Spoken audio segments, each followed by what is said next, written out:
Hello, welcome to my presentation for my paper titled Virginia Woolf's Space, Miss Dalloway and the Cinematic Close-Up. The topic of my paper is the relationship between Virginia Woolf's novel Miss Dalloway and the cinematic technique of the close-up. I argued that to understand the relationship of cinema and Virginia Woolf's Miss Dalloway, one must understand the role space takes in symbolizing more than just distance or location, but as a tool to convey character, emotion, and plot, and further, how these contractions of space can be classified as mirrors to the cinematic technique of the close-up. Virginia Woolf began writing Miss Dalloway in 1923, and it was published in 1925. The early 1900s saw the birth and development of modern motion pictures. This modernist technology brought about new concepts in the understanding of both time and space. The impact of the cinema is described by Ying Kong in his essay, Cinematic Techniques in Modernist Poetry. He states, "Yes, it is the cinematic technology that also makes the process of knowing the unknown possible in an arresting way. Our sense of time and space is profoundly altered by the cinematic technique of shooting and editing. In an instant, we see things happening at any time and place." Understanding this change is important to understanding Virginia Woolf's mind when she wrote Miss Dalloway. Tracy Seeley furthers the argument that space was an implicit tool used by Woolf in her writing, Virginia Woolf's Poetics of Space, The Lady in the Looking Glass, A Reflection. She states, "Playing with the boundary between public and private space, creating multiple spaces for the narrator's perspectives, and redefining the relation of interior to exterior space, Woolf uses space to critique conventional representation." Helena Richter adds to the argument of Woolf's intentional molding of space in her essay, The Angle of Vision, Virginia Woolf, The Inward Voyage. She says, Virginia Woolf also was aware that emotional value of an angle of vision is increased in direct proportion to the narrowness of the visual field. Plainly put, Woolf uses space is not accidental, it is purposeful, and it is representational. How does this relate to the cinematic close-up? Well, first let's discuss what a close-up is, its purpose, and what it achieves. Balaz explores the cinematic close-up in his essay, The Close-Up. The first radical change in distance was produced by the close-up. It was, without a doubt, a daring stroke of genius when Griffith first severed his characters' heads and spliced them one by one, full size, into scenes of human interaction. For this did not simply bring the characters into closer proximity within the same space, it removed them from the space altogether and transposed them into an entirely different dimension. The cinematic close-up has much to offer the storyteller. We see emotions and thoughts. We see something that does not exist in space. Balaz believes the close-up removes space and amplifies the internal drama of the character. The clearer a person's face becomes for us through its greater proximity, the more space is allotted in the film to this kind of internal drama. Balaz is teaching us the impact and purpose of the cinematic close-up, that it is more than just a reflection of space and distance.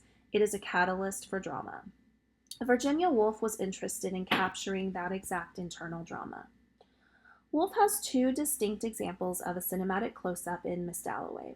The first is when Septimus finds himself cornered in his apartment and chooses to jump to his death rather than face the medical treatment that was being forced upon him.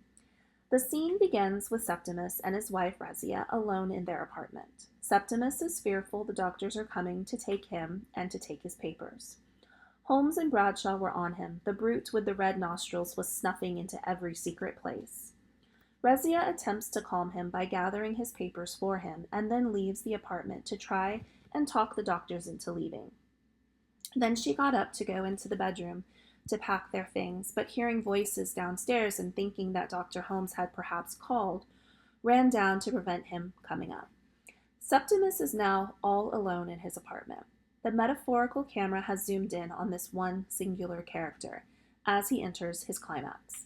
The tension grows. Holmes was coming upstairs. Holmes would burst open the door. Holmes would say, "In a funk, eh?" Holmes would get him. In that moment, Septimus makes his decision. There remained only the window, the large Bloomsbury lodging house window.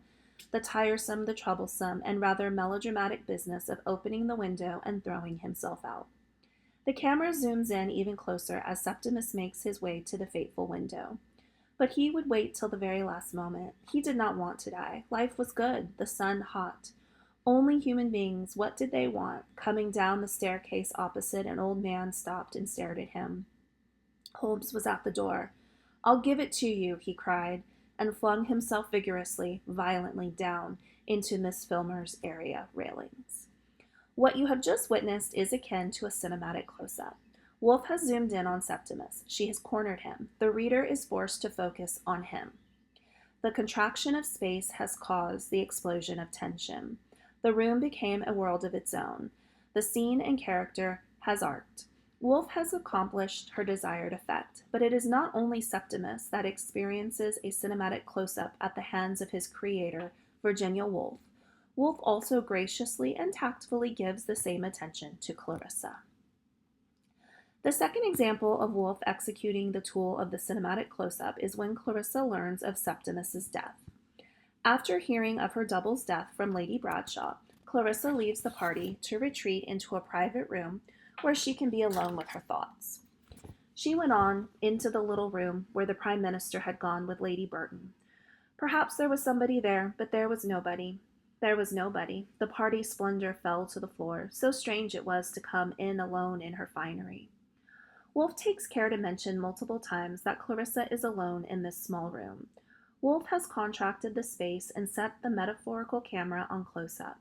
Clarissa's character's arc begins. What business had the Bradshaws to talk of death at her party? A young man had killed himself, but how? Always her body went through at first. When she was told, suddenly, of an accident, her dress flamed, her body burnt. In this moment, Woolf is directing her reader's gaze directly onto Clarissa's body. We are sucked in. Clarissa begins to question life and death. But this young man who had killed himself, had he plunged holding his treasure? If it were now to die, 'twere now not to be most happy, she had said to herself once, coming down in white. Clarissa dives further into her ruminations of life. There was the terror, the overwhelming incapacity, one's parents giving it into one's hands, this life, to be lived to the end, to be walked with serenely. There was, in the depths of her, there was an awful fear. Clarissa then thinks further about how she wanted success, how being born a woman versus a man affects this, how she had found happiness in the life her husband Richard provided her. Like Septimus, Clarissa walks to the window, but instead of jumping to her death, she marvels at an old lady staring straight at her from outside her building. She shifts her mind back to Septimus's death. The young man had killed himself, but she did not pity him. Fear no more the heat of the sun. She must go back to them. But what an extraordinary night.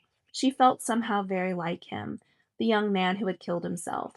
She felt glad that he had done it, thrown it away. He made her feel the beauty, made her feel the sun. At that epiphany of life and death, Clarissa's character achieves its climax and she returns to the party. What Woolf achieves here is another innovative example of a cinematic close-up in her novel. Clarissa leaves the crowd, the space contracts in the little room, the metaphorical camera zooms in on her. We see and feel her body. The tension rises as she explores thoughts on life and death. Clarissa reaches her epiphany. Her character's peak arc is achieved. Woolf has shown again that the cinematic close-up can be brilliantly executed in a literary scene. You may be asking yourself, why does any of this matter? Well, Virginia Woolf shows that being open to new things, new technology, and new ideas can lead to even greater things. I want you to imagine yourself in a theater. A young woman sits quietly, mesmerized by the new technology of the cinema. The hero chases after his love interest as the orchestra plays feverishly in the background. Finally, he catches her. They embrace. The music stops. The camera zooms in. The whole of the movie fades away, and all that is left is the two faces on the screen. Everything becomes clear as the plot peaks. The young woman watching from her seat fills with emotion as the two strangers kiss on the big screen in front of her. It is as if she were there. Their emotion becomes hers. Woolf achieves this exact effect on her readers by employing the same device. Virginia Woolf understood the power of the cinematic close-up and she uses it to her advantage. In Miss Dalloway, she achieves this feat twice, first with Septimus and then with Clarissa. Woolf was a pioneer in literature living in a time of exciting brand new modes of artistic expression. It is no wonder that she would capture the essence of the cinematic close up in her brilliant modernist masterpiece, Miss Dalloway. What we learn from Woolf is the importance of experimentation and being open minded. Whatever form of artistic expression we choose, when we create, let us never be afraid to do as Virginia did: throw away the blueprint and try something entirely new.